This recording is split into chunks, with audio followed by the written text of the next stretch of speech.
자, 11번 보시면 기반설 부담구역에서 기반설 설치 비용에 대한 설명이다. 옳지 않은 것 됐습니다. 우리 기반설 설치 비용은 기반설을 부족하게 만든 사람, 인구 직접 늘어나게 한 건축물의 신축, 중축 행위를 한 자가 내는 게 기본인데요. 1번 보시면 이 설치 비용은 현금 또는 신용카드나 지불카드로 납부할 수 있죠. 부가대상 토지로는 납부할 수 없다. 토지로 납부하는 게 물납이죠. 물납도 가능하다. 그래서 1번 틀렸고. 2번 구역지정권자는 납부의무자가 건축허가를 받은 때로부터 2개월 내 부과. 이게 부과시기입니다. 부과시기는 2개월 내 부과하라. 근데 대부분 이제 기반설 부담에서 나오는 숫자는 2가 대부분이라고 했죠. 여기처럼 1과 관련된 거 두 가지 따로. 지정 규모 10만 이상. 기반설 설치 계획 수립 시기 1년. 그 둘 빼놓고 나머지 다 2년인데 이거 2년 중에 하나. 2월. 납부 의무자는 사용 승인 신청 시까지 납부하라. 이건 납부 시기예요. 사용 승인 신청 시까지 납부하게 되면은 이때까지 돈 안 내면은 사용 승인 안 나오기 때문에 납부하게 되어 있습니다. 부가 시기와 납부 시기 구별하시고. 3번 연면적 180제곱미터의 건축을 신축하는 자는 설치 비용을 부담하지 아니한다. 그래서 신축과 증축 중에서도 역시 이자 기존 연면적 포함하여 연면적 200제곱미터를 넘는 신축, 증축 행위를 하는 자가 부과 대상이기 때문에 이건 180제곱미터라 200이 아니죠, 그죠? 200 넘는 게 아니죠? 내야 될 사람 아닙니다. 그래서 부담하지 아니한다니까 맞는 거예요, 이거는 200 초과가 아니라서. 4번에 건축료를 위탁하거나 도급한 경우 납부의무자는 그 위탁하거나 도급을 한 자, 본인이 직접 했으면 본인이, 남에게 맡겼으면 맡아서 일하는 수탁 수급인이 아니고 위탁 도급을 한 자가 건축행위지 아닙니까? 이 사람이 건축물 소유권을 취득할 거죠. 맞고요. 타인 소유의 토지를 임차하여 건축행위를 했다 그러면 토지 소유자 때문에 늘은 거 아니잖아. 건축행위를 한 행위자가 내는 거죠. 만약에 건축주 지위를 승계했다 그러면 지위를 승계한 자가 내겠죠, 그죠? 그런 얘기도 있고. 12번 국회법상 처분에 앞서 청문을 해야 되는 경우만을 모두 그런 거, 이것도 법 원리가 똑같은데 행정처분 중에서 개인에게 권리나 지위를 다 뺏는 처분이 청문 대상이에요. 청문이 그 사람 의견을 듣는 게 청문이잖아. 신중하게 하라고. 그래서 각종 취소 처분인데 취소 처분 아닌 건 아예 청문 대상 아니고 뺏는 게 아니라 취소 처분인데 개인에게 어떤 권리나 지위를 줬다가 뺏는 걸 전제한다는 겁니다. 1번 기업번에 개발행위가 취소. 그럼 여러분들이 개발행위를 받았다 생각해봐요. 개발할 수 있는 권리 취득했거든요. 이게 취소가 되는 순간에 없어지죠? 청문을 꼭 해야 됩니다. 2번, 니은번 기본계획 승인 취소. 기본계획 승인을 취소한다면 기본계획 승인이라면 기본계획에서는 특광자치자치도는 본인이 누구 승인 받자고 다 한다 그랬고 시군에서는 도지사 승인을 받는다 그랬죠? 그럼 도지사가 승인 내줬다가 취소를 한다? 취소 상대방이 누구예요? 일반 개인이 아니고 시장 문수 아닙니까? 그럼 개인이 어떤 권리를 준 거 아니잖아요. 청문 대상 아니죠. 디귿번에 두준계획 시설사업 실시계 인가 취소. 여러분들이 민간 시행자로서 예를 들어 실시계 인가를 받았다. 그럼 사업 시행권을 딴다 그랬죠? 그 권리가 취소되네? 청문해야 되겠네? 리을번에 지구단위 계획구역 지정 취소. 자, 우리 지구단위 계획구역이 지정이 됐습니다. 어디를 개발하려고. 그곳에 여러분들 땅이 있어요. 여러분들이 어떤 구체적 권리나 지위를 취득한 것 같아요? 없어. 그냥 그쪽이 개발되면 반사적 이익을 받을 뿐이지 어떤 주장할 수 있는 권리는 없어요. 내용적으로, 형식적으로 따져도 마찬가지. 지구단위계획구역은 관리계획 결정의 내용 아닙니까? 그럼 관리계획 결정에서 지구단위계획을 지정했다가 이걸 취소한다는 얘기는 그 관리계획 결정을 해제 결정한다는 얘기잖아, 그러면. 그러면 이 결정의 상대방은 위반권자 아닙니까? 위반권자가 위반한 것에 대해서 결정을 해주니까. 일반 국민과 관련이 없다니까요. 미음번의 도중계획 시설사업 시행자 지정 취소. 자, 시행자 지정이 만약에 행정청으로부터 행정청이 아닌 자는 행정처로 시행자로 지정받을 때 시행자가 되는데 그럼 여러분들이 시행자 지위를 지정을 통해서 지위를 취득했잖아요. 취소가 되면 지위를 잃어버리네. 이 세 가지밖에 없어요. 개인에게 어떤 권리나 지위를 줬다가 뺏는 처분, 기업, 디귿, 미음 셋밖에 없습니다. 따라하면서 잘 물어보지도 않고 여기서 아주 드물게 물은 것 중에 하나인데 이런 원리. 만약에 건축부에서 건축허가를 받았습니다. 취소한대. 청문해야 될 것 같아요? 반드시 해야지. 건축했으면 권리 뺏기게 됐는데 주택부서 사업승인 받았어요. 취소한대. 청문? 해야 되지. 똑같은 원리라니까 그렇게. 13번에 개발법상 도시개발구역 지정 후에 개발계획을 수립할 수 있는 그런 지역이 아닌 곳은, 자 이거는 보통 계획부터 수립하고 구역 지정하는 게 원칙 순서지만 녹지나 비도시 같은 곳에는 구역부터 지정을 해서 통제해놓고 계획을 천천히 수립할 수 있다 그 얘기죠. 주로 녹지 비도시 그런 느낌으로 개발계획 공모할 때도 있고, 국장이 국가 균형 발전을 위한 이런 좋은 목적으로 개발구역 지정하는 것도 혜택 중에 하나. 크게 세 가지 아닙니까? 그래서 뭐 1번의 생산 녹지가 됐든 3번의 계획관리가 됐든 4번의 자연환경 보조역 녹지와 비도시, 물론 뭐 보전 녹지는 아예 개발 못하는 땅이라 아예 대상이 아니지만 주로 녹지와 비도시 이런 곳으로 느낌 잡으시면 돼요. 그런데 이걸 가지고 항상 바꿔낼 때가 2번을 주로 바꿔내죠, 그죠? 주상공이 섞여 있더라도 작을 때, 반대로 녹지 비도시가 대부분일 때, 그래서 주상공의 면적 합계가 전체 면적의 30% 이하 작을 때만 구역부터 지정할 수 있는 겁니다. 그 얘기는 녹지 비도시가 70% 이상이라는 얘기니까. 그런데 여긴 주거지역이 40%가 돼 있으니까 30% 이하가 아니라서 이때는 계획부터 수립하고 구역 지정할 수밖에 없어요. 그래서 이게 답이 되는 거 아닙니까? 주로 이걸 바꿔내잖아. 그리고 5번은 이제 국장이 국가 균형 발전에서 하는 것으로서 혜택 중에 하나. 물론 이 사유에서만 자연환경 보전제가 안 된다라고 5번 사유에서만 존재하는 것이지만 보통은 14번 보시면 도시개발구역의 법정 해제 사유와 관련된 내용이다. 옳지 않은 거. 자, 구역의 법정 해제 사유, 도시개발구역. 요거 사유는 크게 두 가지 사유가 있다 그랬죠, 여러분? 사업이 미시행으로 해제되는 사유와 반대로 사업시행이 완료돼서 해제되는 사유가 있잖아. 사업시행 완료부터 먼저 얘기를 하시면은 요거는 보통의 공사 완료 공고 다음 날. 근데 환지에서만큼은 따로 환지 처분을 해야 되니까 환지에서는 환지 처분 공고 다음 날 해지죠? 사업 미시행할 때가 숫자인데 우리 숫자는 그 틀에서 제가 적어놨던 거 틀을 떠올려 보시면 먼저 구역 고시된 때로부터 실시계 인가 신청이 3년 내 없을 때, 구역부터 수립하고 계획을 나중에 수립한다면 구역과 계획 사이 2년, 계획 고시된 때부터 실시계 인가 신청 사이 3년, 그리고 여기 예외인 2년, 3년짜리는 만약에 규모가 330만 이상이면 5년으로 늘어나는 다음 날은 다 똑같고, 해제 효과요? 어디서나 똑같아요. 왜 해제가 됐는지에 따라서 해제 효과가 달라집니다. 예를 들어 사업이 미시행으로 해제가 됐다면 그거 구역 지정으로 의제됐던 그런 효과는 과거 지역으로 환원 또는 폐지된 것으로 본다. 과거로 되돌려야 되잖아. 사업을 안 했으니까. 만약에 사업 시행 완료로 구역이 해제가 됐다면 이미 사업이 끝났기 때문에 과거 지역으로 환원 또는 폐지된 것으로 보지 아니한다. 그 논리 다 똑같고요. 그러면 1번은 구역 고시일로부터 3년 내 실시계 인가를 신청하지 아니하는 경우입니다. 그 다음 날에 구역은 해제된 것으로 본다. 이것이 보통의 구역 지정된 때부터 실시가 인가 신청 사이 보통의 3년을 얘기하는 거예요. 2번은 환지 방식의 경우에 환지 처분 공고 다음 날에 구역은 해제된 것으로 본다. 이것이 사업 완료로 해제된 사유 중에 하나죠. 보통이라면 공사 완료 공고 다음 날, 환지라면 환지 처분 공고 다음 날. 3번은 구역 지정 후 개발계획 수립 시에 구역을 고시한 때로부터 이전에 될 때까지 개발계획을 수립 고시하지 아니하고, 구역과 계획, 구역 다음에 계획 나오는 거 2년짜리 아닙니까? 그럼 그 다음날 해제된 것으로 본다.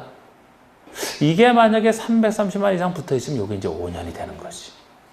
근데 4번이 구역 지정 후 개발계획 수립 시에 면적이 330만 이상이라면 계획을 고시한 때로부터 5년 내 실시계 인가를 신청하지 않을 때, 보통 이것도 계획 고시된 때부터 실시계 인가 신청을 따지면 원래 3년인데 요거는 330만 제곱미터 이상이기 때문에 5년으로 늘어난 거 맞습니다. 그래서 숫자는 다 맞아요.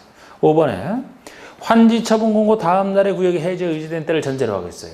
그럼 환지 처분 공고 다음 날에 해제 의지됐다는 얘기는 사업 시행 완료로 해제됐다는 걸 표시하고 있겠죠. 그래서 이 경우 당해 도시개발구역에 대한 용도 지역 및 지구 단위 계획 구역은 구역 지정 전의 용도 지역 및 지구 단위 계획 구역으로 각각 환원 또는 폐지된 것으로 본다가 틀린 거야. 보지 아니한다 그래야 되지. 이게 사업이 미시행 사유 중 하나를 집어넣었다면 이게 맞아요. 사업 시행이 완료된 사유를 집어넣기 때문에 과거로 돌리면 어떻게 도시개발 다 끝났는데 환원 폐지로 보지 아니한다 해야 되죠. 15번에 개발부상 도시개발 사업의 시행 등에 대한 다음의 설명 옳지 않은 거 1번.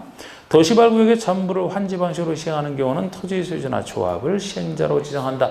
전부 환지 방식에서만 당사자인 토지 소유자 또는 조합을 시행자로 지정하는 게 원칙이고, 물론 여기도 뭐 1년 내 시행자 지정 신청을 안 한다라든지 면적 2분의 총수 반 정도가 지자체에 동의한다라든지 그러면 지자체 등을 지정할 수 있는 예외적 시행자는 있지만 지금 원칙만 얘기하고 있어요.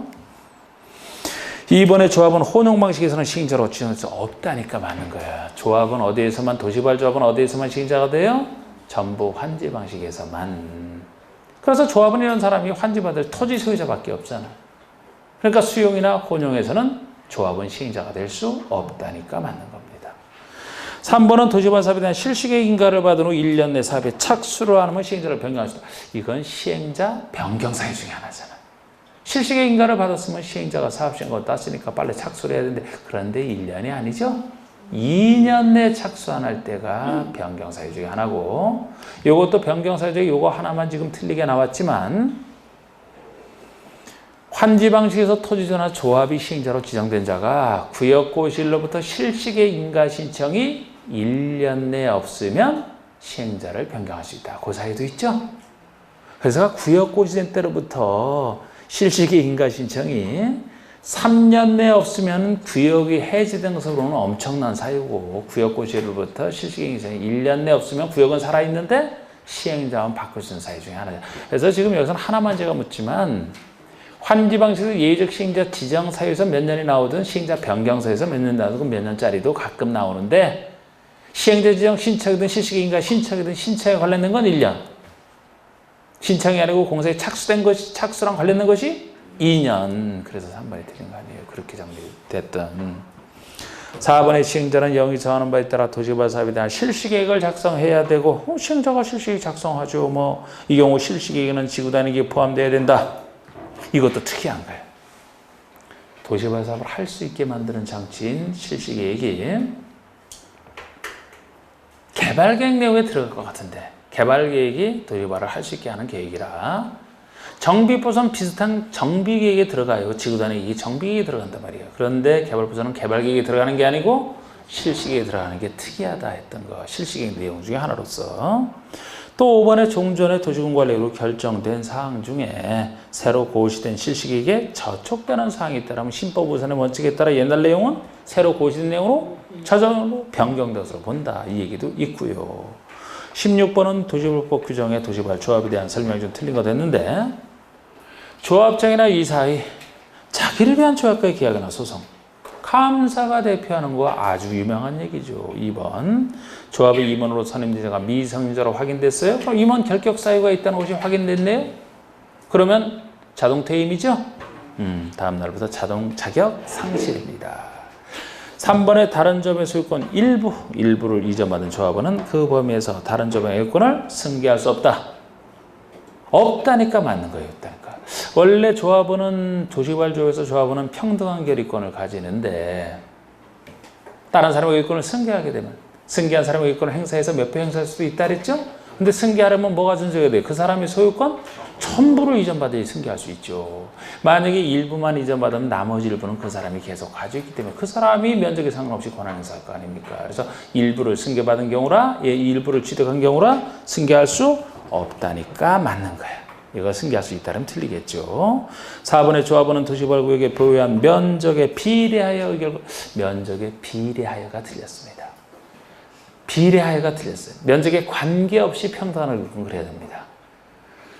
면적에 비례한다는 면적 크기에 따라 의결권 수가 달라진다는 얘기니까 틀렸고 면적 크기에 관계없이 1인 1표 평등한 의결권 얻는 게 원칙이죠. 평등한 결의권. 5번의 의결권을 가진 조합원 수가 50인 이상인 조합원 총회 권한을 대행하기 위해서 대의원회를 둘 수 있다.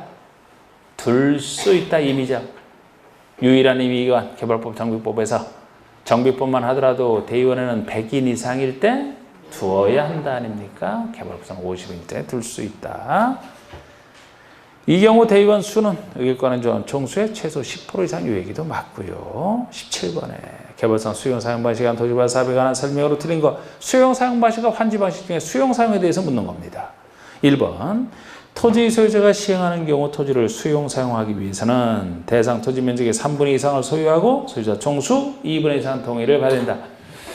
도시개발 사업도 도시군계획 사업의 일종이기 때문에 공공사업이기 때문에 수용 사용권 자체는 모든 시행자의 권한이에요. 그런데 여기만큼은 특징이 워낙 큰 수용 사용을 한다. 도시개발 사업으로서 수용 사용이기 때문에 엄청난 돈이 들어가서 민간 시행자도 수용 사용권은 가지지만 행사할 때는 차별을 받는다는 게 필요하죠. 이게 바로 근행이란 말이에요. 민간 시행자 토지 소유자잖아요. 그러면 특이한 요건, 엄청난 요건. 면적 3분의 2 이상을 직접 소유하고 총수 2분의 1. 이걸 공공시행자가 할 때는 틀리지. 이렇게 하라면 틀리지. 맞습니다. 그래서 이번에 수용상의 대상이 되는 토지의 세부 목록을 고시한 때 공토법에 의한 사업인정 고시 있는 것으로 본다. 이것도 유명한 특례잖아요. 네 군데 수용사용에서 개발법에만 있는 특별한 얘기입니다. 보통 다른 데서는 사업시행권을 딸 때 사업인정 받은 것으로 본다라고 보시면 돼요. 만약에 국계법에서 도심계획 시설사업에서 물었다 그러면 그쪽에서는 실시계획 고시가 있으면 받은 것으로 본다. 정비법에서 물었다면 정비법에서는 사업시행 인가 고시가 있을 때 그렇게 얘기를 하죠.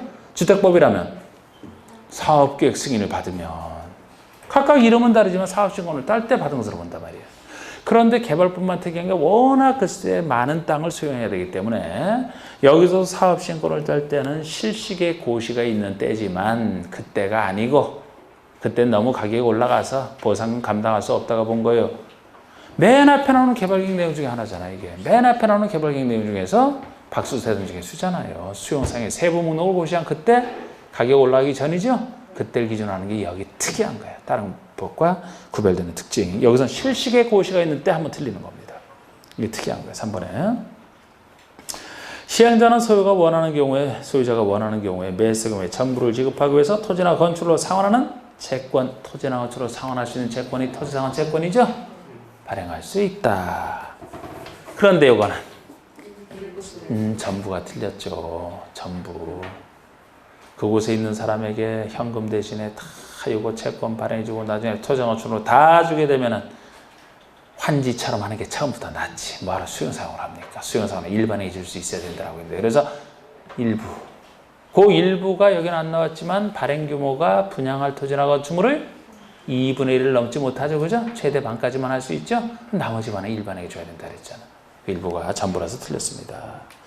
4번의 지정권자 외의 시행자가 토지상환채권 발행계획을 토지상환채권을 발행하고자 하는 경우에는 토지상환채권 발행계획서를 작성하여 미리 지정권자 승인.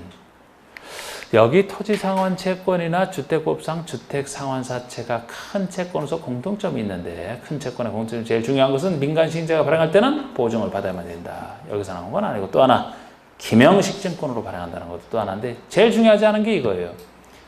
이것도 큰 채권이라 그냥 발행하는 게 아니고 채권 발행계획서를 작성해서 그 발행계획에 따라 발행한다는 얘기인데 여기는 개발법이니까 지정권자 승인 이렇게 나오는 거지. 나중에 주택상환사채소도 지문 나와도 거기서는 이제 국장의 승인이에요. 채권 발행계획서에 대해서. 여기는 개발법이니까 지정권자 승인이고 그런 것도 있습니다. 그 다음에 5번의 시행자는 토지발 사업으로 조성된 토지나 건축물, 공작물 등을 공급받거나 이용할 자로부터 지정권자 승인을 받아 당해되기 때문에 전분의 일부를 미리 받을 수 있다. 이게 선수금 얘기잖아. 선수금. 수용상에 관한 선수금.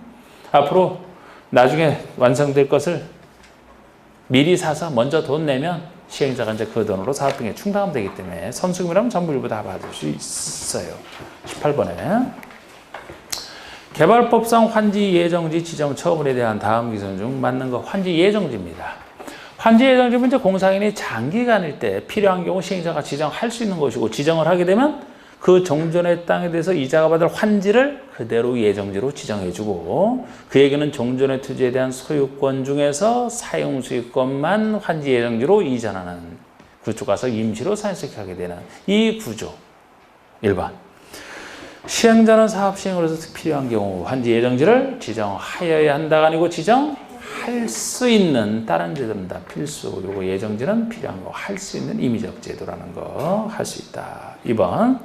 종전 토지 소유자는 환지 예정지 지정의 효력 발생부터 공사 완료 공고일까지 환지 예정지를 사용수익할 수 있다. 환지 예정을 사용수익하는 건 좋아요. 그런데 여기는 그거 말고도 언제부터 언제까지가 나왔으니까 그걸 또 봐주셔야 되잖아. 예정지 효력 발생부터 쓰는 거 맞습니다. 그런데 공사 완료 공고일까지가 틀린 거예요. 공사 완료 공고일까지 쓰는 게 아니고 환지 처분 공고일까지 쓰는 거지. 환지 처분 공고일까지. 환지 처분 공고 다음 날이 되면 환지에 대한 소유권을 취득하기 때문에 소유권에 따라서 사용수익을 당연히 시작하는 거지 예정지 효과가 아닌 겁니다. 소유권 넘어가기 직전까지 최대한 써라. 그래서 환지 처분 공고까지 해야 되는 거예요. 공고 다음 날이면 소유권 취득하니까. 준공검사일은 큰 차이가 나죠. 준공검사 받은 때로부터 60일 내 환지 처분하게 돼 있고 환지 처분한 다음에 공고를 하죠. 그래서 환지 처분 공고일까지입니다. 소유권 넘어가기 직전까지 최대한. 3번의 사용승인 목적을 달성할 수 없는 목적성이 불가능한 종전투의 용익권자는 권리포기 계약 해지 가능합니다. 그런데 하려면 예정지 효력 발생부터 60일 내라. 자, 예정지에 가서 뭐 용익권자가 있으면 사용수익권에 속하니까 예정지로 갑니다. 만약에 나중에 환지 처분을 받아도 새로운 땅에 대해서 환지를 받기 때문에 임차권자 등이 있으면 그 임차권 행사할 땅이 바뀌어지기 때문에 당사자의 권리 조정이 필요하다. 개발법에서는 임대료 증감 청구 가능하고 목적이 불가능할 때는 권리 포기, 계약 해지 둘 다 가능하죠. 이걸 정비법이랑 비교해 보시면 정비법에서는 계약 해지만 가능해요. 정비법에서는 임대료 증감 청구는 없어요. 여기는 환지 주는 것이고 비싼 땅을 주는 것이고 관리청구에서는 건물 주는 것이라 기존호출을 전면 철거하고 새 건물 짓기 때문에 임대료 증감청구로 해결할 만한 것은 거의 없다. 정비법에서는. 목적상 불가능한 것이 대부분이고 그때 계약 해지. 계약 해지에 대한 원리 자체는 똑같아요. 계약을 해지하면 뭐 손실보상 그쪽에서는 금전 반환 청구권을 시행자에게 청구할 수 있고 시행자는 소유에게 구상하는 이런 구조는 똑같은데 정비법에서는 임대료 증감 청구는 없다. 계약 해지만 인정한다. 그런데 개발법은 임대료 증감 청구, 계약 해지 둘 다 인정하는데 둘 다 제척기한 적용을 받죠. 예정기 효력 발생부터 둘 다 60일 내 행사라. 그래서 이 중에서 일부가 맞는 겁니다. 지금 이것도 여러 가지 종합적인 문제인데 맞아요. 그래서 그 다음에 4번의 종전토지 소유자는 환지 예정지에 대해서 사용수익에 처분할 수 있다. 처분은 못하죠. 사용수익권만 예정지로 갔다라고 했잖아요. 처분이 들어가서 틀렸습니다. 만약에 종전토지를 물으면 어떻게 돼요? 종전토지는 사용수익할 수 없고 처분할 수 있고 이건 예정지니까. 이거랑 차이가 나는 게 5번 얘기죠.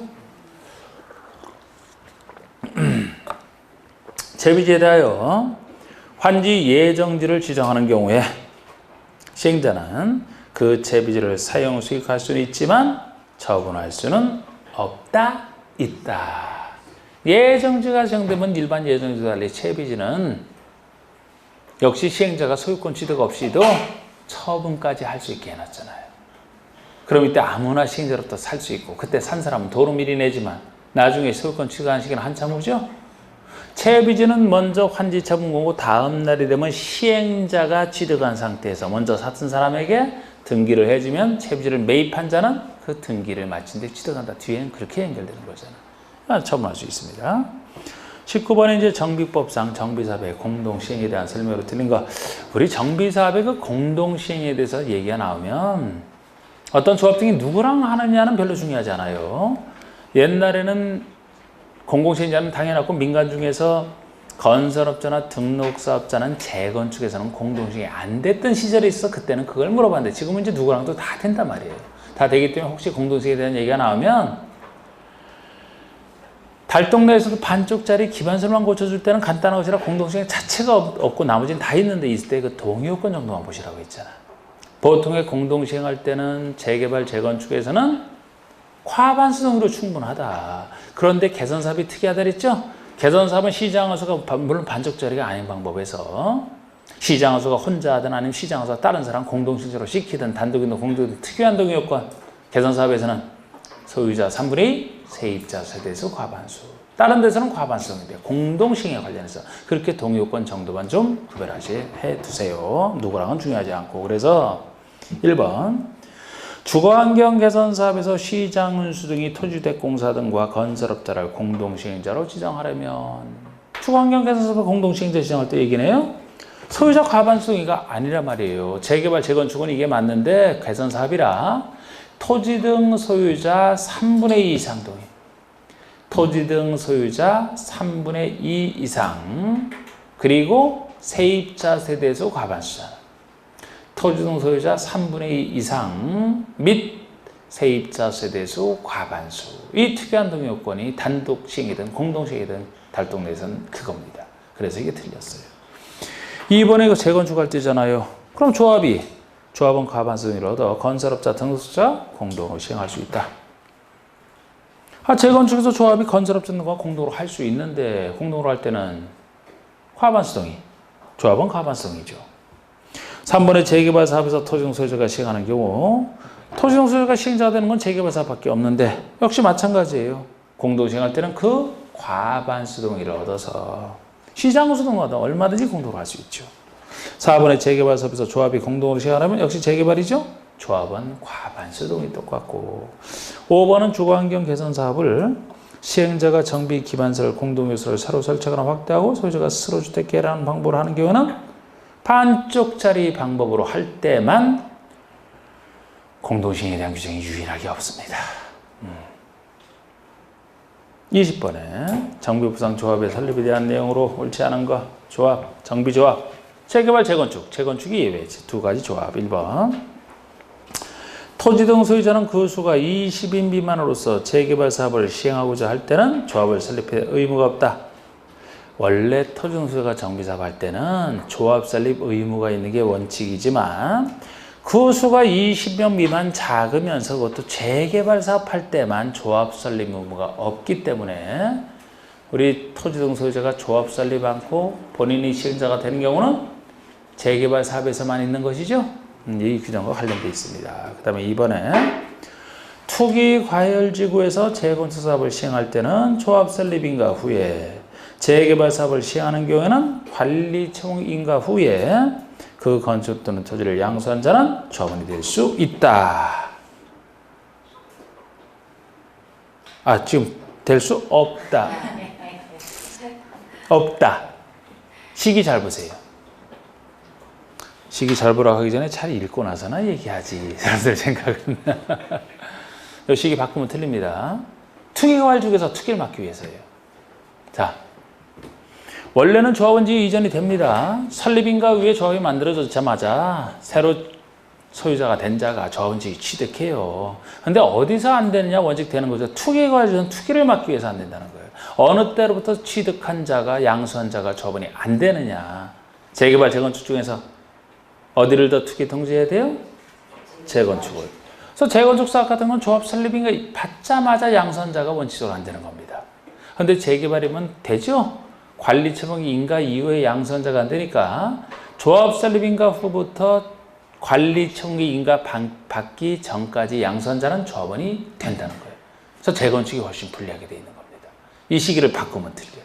그리고 여기 양수 개념에서는 상속 이혼은 제외죠? 상속 이혼을 할 수 있다는 얘기죠?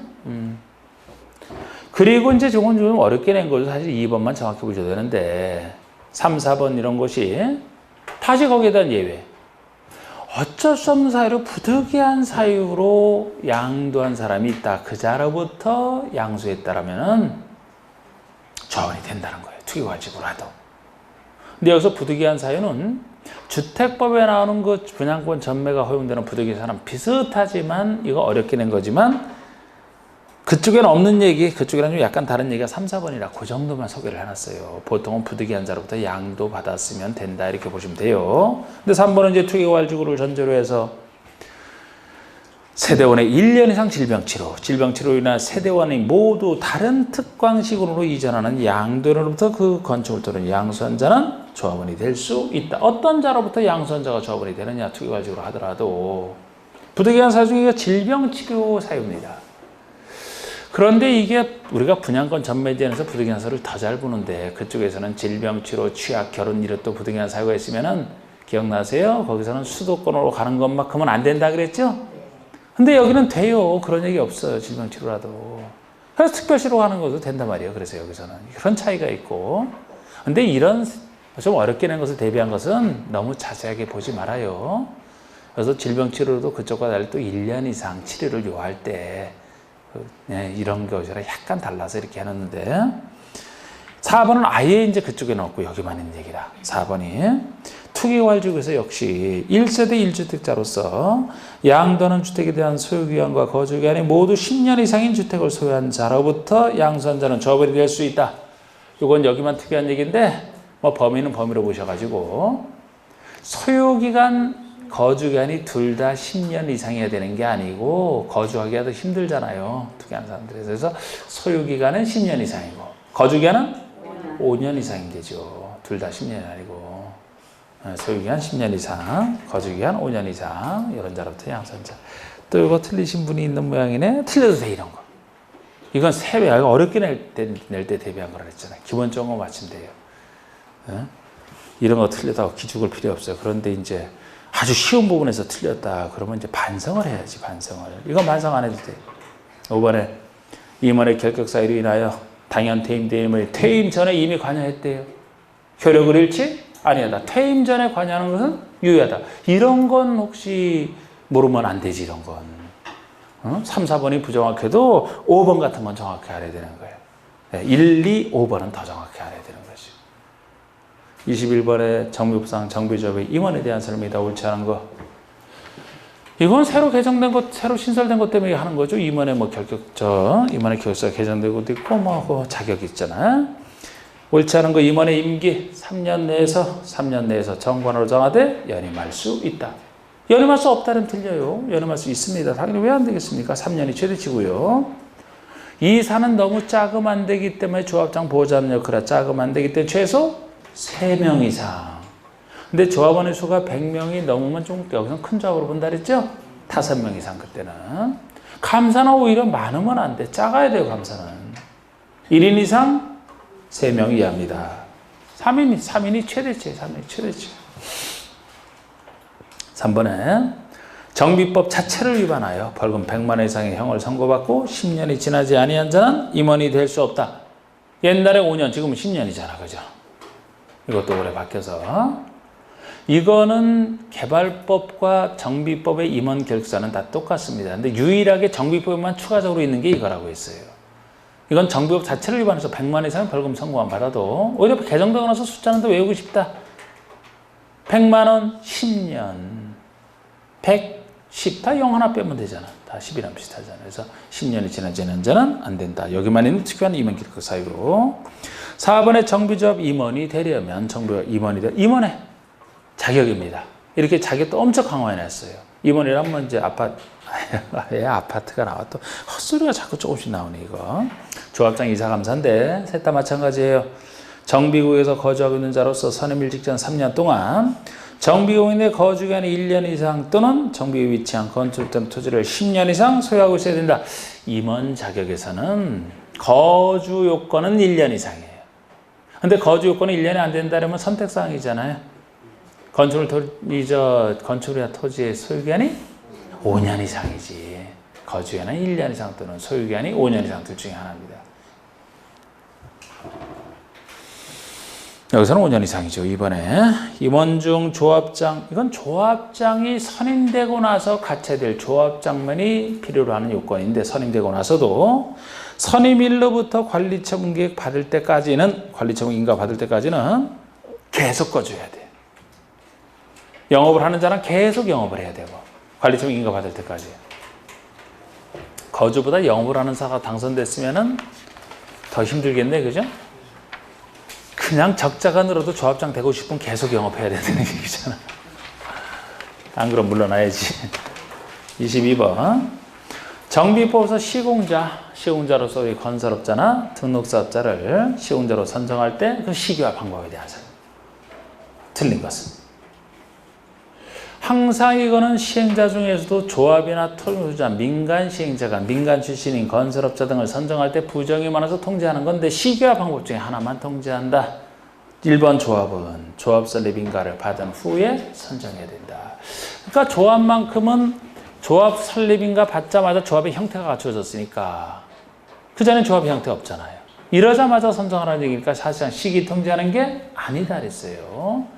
그러니까 방법을 통제하겠다. 조합은 민간이지만 자율로 정하지 말고 방법을 강하게 통제하겠다는 거예요. 2번이죠. 조합은 총회에서 경쟁입찰 또는 수의계약 방법으로 선정하라, 이렇게 통제를 합니다. 정비부서는 항상 이렇게 경쟁입찰 또는 수익계약이라고 해서 병렬적으로 정해놓은 것 같지만 수익계약은 항상 경쟁입찰이 2번 이상 유찰됐을 때 하나여 수익에 인정되니까 그냥 경쟁입찰로 공정하게 선정해달라 방법을 통지하는 겁니다.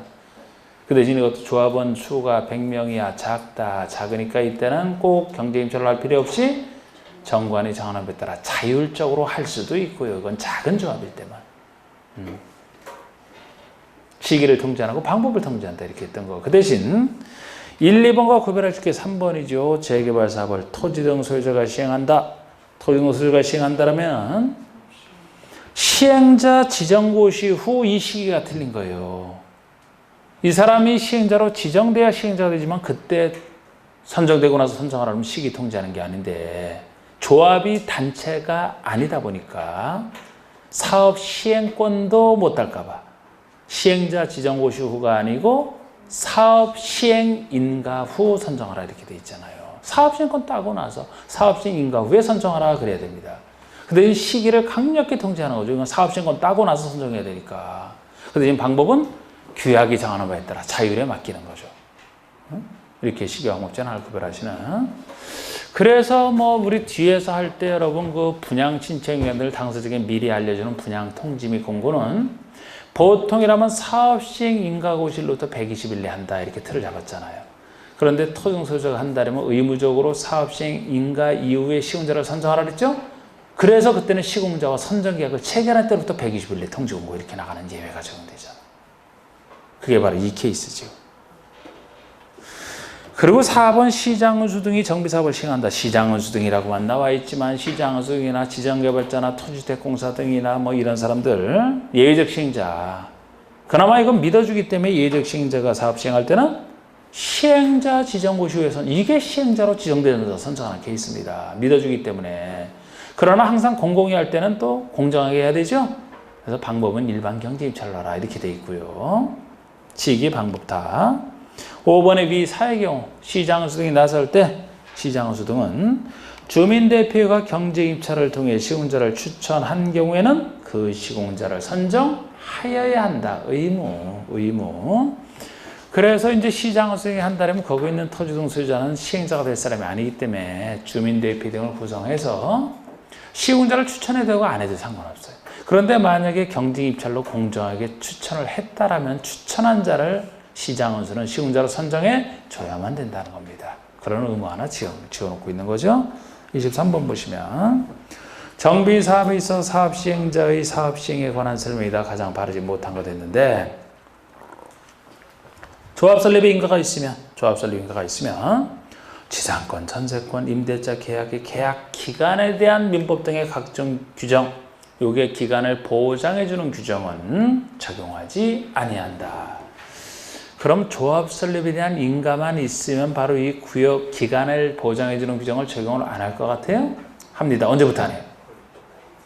관리처분계획 인가를 받으면 이래야 되지. 조합 설립 인가가 아니고 관리처분계획 인가를 받으면 그렇게 바꿔줘야 돼요. 이게 관리처분계획 인가고시 효과 중에 하나잖아요. 관리처분계획을 작성해서 인가까지 통과했다 그러면 이제 비로소 사업을 시작한다 그랬죠? 사업이랑 관련된 효과로 생각하시면 된다 그랬잖아요. 그래서 바로 이렇게 기간을 보장해 주는 걸 적용을 안 해야 당신 임대 기간 끝났으니까 나가세요 하고 내보내고 사업을 할 수 있다 그랬잖아요. 이거. 그리고 또 하나가 기존건축물 철거도 이때부터 시작하는 게 원칙이죠. 또 하나가 사용수익이 금지되는 것도 이때부터라고. 관리처분 인가고시가 있을 때로부터. 금지시켜야 내보내고 사업을 할 수 있으니까. 관리처분 인가고시 효과 중에 하나예요. 그래서 틀렸고. 2번에 대지나 건축물을 현물로 보상한다. 공토법에 불구하고 준공인가 이후에 현물 보상할 수 있다. 원래 공토법에서는 수용할 때 사전에 현금 보상을 원칙이에요. 먼저 현금으로 보상하고 수용 취득하는 겁니다. 사전 현금 보상이 원칙인데 현금이 아니고 물건으로 토지나 건축물 현물로 보상한다면 먼저 취득한 상태에서 물건 다 완성시킨 후에 완성된 걸 줘야 되지 않습니까? 그래서 이건 사전 현금 보상에 대한 예외로서 사후 현물 보상할 수 있다. 그 얘기예요. 맞습니다. 그래서 할 수 있다. 3번의 수용 사용에 있어서 사업시행 인가고시가 있을 때는 공토법에 의한 사업인정 및 고시 있은 것으로 본다. 정비법이라는 수용 사용이잖아요. 그럼 여기서는 언제 사업인정 받은 것으로 보느냐?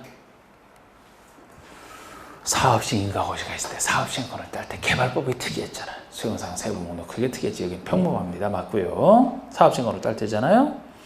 4번에 주거환경 개선 사업에 따른 건축허가를 받는다. 부동산 등기를 하는 때는 주택 도시기준법상 국민주택채권 매입 의무가 없다. 안 써도 된다. 어느 사업에서만? 주거환경 개선 사업에 대한 특례로서 다른 사업 나오면 틀립니다. 달동네에서만 그래요. 원래 등기도 할 때는 국민주택채권 사야 되지만 여기 달동네 힘든 사람이라 사서 도움을 남에게 줄 게 아니고 남으로부터 도움을 받을 사람이라 그랬죠? 그래서 아무리 등기 등을 해도 국민주택채권 안 사는 것은 주거환경 개선 사업에 대한 특례예요. 5번의 시행자는 관리청 인가를 받은 후 기존건축을 철거해야 되는 원칙이다. 언제부터 기존건축을 철거 들어가야 되느냐? 관리청 인가를 받으며 그때부터 공사를 시작해야 되니까. 물론 여기에 대한 예외는 존재하죠. 미리 철거하시는 경우 두 가지. 무너질 염려가 있다. 무너질 염려가 있다. 폐공과 밀집으로 범죄 발생 우려가 있다. 이 두 가지 경우. 폐공과 밀집으로 범죄 발생 우려가 있다. 이 두 가지 경우에는 미리 철거할 수 있어요. 미리 철거할 때는 그 건물 소유자 동의 외에 시장을수 등의 허가도 받아야 되잖아요. 미리 철거할 때는 그 두 가지 경우에. 24번도 다음은 정비사업에 있어서 정비사업의 시행에 관한 설명이다. 옳지 않은 것을 했는데 관리처분계 고시가 있을 때는 종전의 투자나 건축의 소유자 등 권리자는 소유권 이전 고시가 있는 날까지 종전의 투자나 건축에 대해서 사용 수익할 수 없다. 소유자가 소유물에서 사용 수익이 금지되는 게 언제부터 언제까지 자동 금지가 되느냐? 관리처분계 고시가 있으면 이때부터 저절로 금지가 됩니다. 공사를 해야 되니까 이때부터 언제까지냐? 소유권 이전 고시가 있는 날까지죠. 역시 소유권 이전 고시 다음 날이 되면 소유권을 취득하니까 소유권에 따라서 사용수익을 시작하게 되겠죠? 그 직전까지 최대한 금지다 보시면 돼요. 그래서 이것도 준공인가 공사하려 고시 때 다 틀리고 소유권 이전 고시가 있는 날까지 금지가 된다 이렇게 하는 거예요. 개발법에 그 아까 환지 예전이랑 비슷하잖아요. 지금 취지가. 단 예외도 낸 적 있죠. 사업 시행자 동의를 얻은 경우 시행자가 동의를 해줬답니다. 그럼 써도 상관없어요. 시행자 동의를. 아니면 손실보상이 완료되지 아니한 경우 그러하지 아니하다. 손실보상이 완료되지 않으면 그냥 쓸 수 있습니다. 2번은 시장의수 등은 준공인가를 하기 전에는 입주 예정자가 완공된 건축을 사용할 수 있도록 시행자에게 허가할 수 없다, 있다 그래야 돼요. 이것도 개발법 논리랑 비슷한 거라고 이게. 아니 공사 다 끝나고 준공인가를 여기서 만약에 준공인가를 받았다. 행정청에게 시장의수에게 받았다 그러면은 그냥 쓰면 돼. 준공인가 통과했으니까 허가도 없어요. 그냥 쓰면 돼요. 그런데 지금 이거는 준공인가 전에 쓸 때 얘기죠. 준공인가를 통과하면 어떻게 준공인가 전에 쓸 때는 시장의수 허가를 받아 쓰는 거라고. 준공인가 이후에는 그냥 쓰면 되고 준공인가 받기 전에 허가 받아 쓰는 건데 지금 이건 시장의수 입장에서 쓰는 거잖아요. 그래서 시장의수는 시행자에게 준공인가 전에는 사용할 것을 허가할 수 있다는 거예요. 꼭 뭐 준공인가를 받아야지만 쓰는 거 아니잖아요. 그 대신 허가 받아 쓰는 거죠. 허가할 수 있다. 3번이 바로 2번에 대해서 예외인데 시장의수 등이 시행자. 시장의수가 직접 시행자예요. 그러면 허가를 받지 않고 예정자가 완공된 건축을 사용하게 바로 할 수 있는 거죠. 자기가 자기 허가를 받습니까? 자기가 시행을 했는데 그러니까 준공인가 전에도 시장의수가 직접 그냥 쓰게 할 수 있다는 거죠. 허가 없이. 4번의 정비구역 지정은 준공인가 고시가 있은 날, 괄호 속에 관리청에 수립한 경우는 이전 고시가 있은 날, 다음 날 해제된 것으로 본다. 아까 도시개발구역의 사업시행 완료로 인한 자동해제랑 똑같은 얘기예요. 그쪽에서 환지 방식이 아닌 경우는 공사하려고 온 거 다음 날 해제. 여기라면 준공인가 고시 다음 날 해제. 이렇게 말을 쓰고 있을 뿐이고 그쪽에서 환지 방식이라면 환지청구 온 거 다음 날. 여기서 관리청에 수립한 경우라면 이게 관리청에 따라 공급하는 방법을 썼다는 얘기죠. 그럴 때는 소유권 그 준공인가 이후에 따로 권리 이전을 하기 때문에 이때는 이전고시, 이게 소유권 이전고시죠. 소유권 이전고시 다음 날. 다 맞는 얘기란 말이에요. 5번에 위 사의 경우 정비구역 해제는 조합 존속에 영향을 미친다. 작년에 이걸 어떻게 틀리게 냈냐면은 이때 구역 해제는 구역이 해제되면 조합은 해사된 것으로 본다 이래서 틀리게 냈단 말이에요. 조합은 살아있다 그랬잖아. 구역 해제와 상관없이, 그죠? 살아있어야 남은 일을 처리를 하지. 그래서 이 사업시행으로 구역이 해제됐다고 해서 조합의 존속에 영향을 주지 않아요. 즉 조합은 존속한다는 겁니다. 이걸 그렇게 바꿔서 틀리게 냈던 것이고 이 내용을 정확히 보시면 돼요. 25번 건축상 공작물에 대한 설명으로 옳은 거.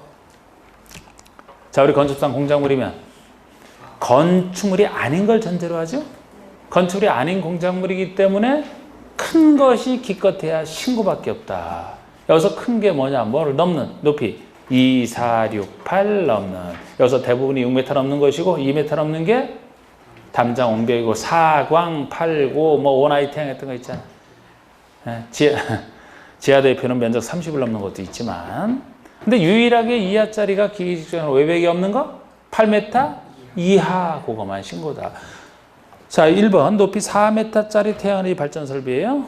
구체 숫자로 물었습니다. 그럼 태양에너지 발전 설비는 5m 넘을 때가 신고죠? 5m 안 되죠? 신고 대상이 아니죠. 2번 높이 6m를 넘는 통신용 철탑은 주상에 설치하는 것에 허가를 받아야 된다.